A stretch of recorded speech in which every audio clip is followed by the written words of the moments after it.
ગત રાત્રે પાટણ જિલ્લામાં પડેલા ભારે વરસાદને કારણે નીચાણવાળા વિસ્તારોમાં ભરાયેલા પાણી અને તેને પગલે સર્જાયેલી ગંભીર પરિસ્થિતિનો પ્રત્યક્ષ તાગ મેળવવા માટે કેબિનેટ મંત્રી શ્રી બળવંતસિંહ રાજપૂતે સિદ્ધપુર શહેરના અસરગ્રસ્ત વિસ્તારોની મુલાકાત લીધી હતી।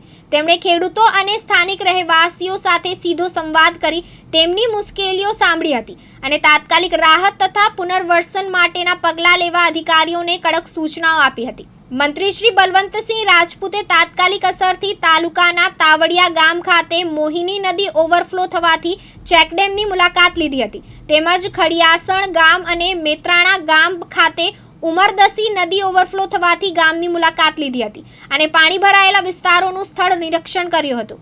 સાથે સાથે સ્થળ પર હાજર રહેલા સરકારી અધિકારીઓ સાથે ચર્ચા કરીને બચાવ તથા રાહત કામગીરી માટે યોગ્ય પગલાં લેવા માટે માર્ગદર્શન આપ્યું હતું। સ્થાનિક લોકોની સુરક્ષા અને સહાય માટે સમગ્ર ટીમ સાથે સતત સંપર્કમાં રહી કામગીરી કરવામાં આવી રહી છે। જયેશ મકવાણા, દિવ્યાંગ ન્યૂઝ, સિદ્ધપુર, પાટણ।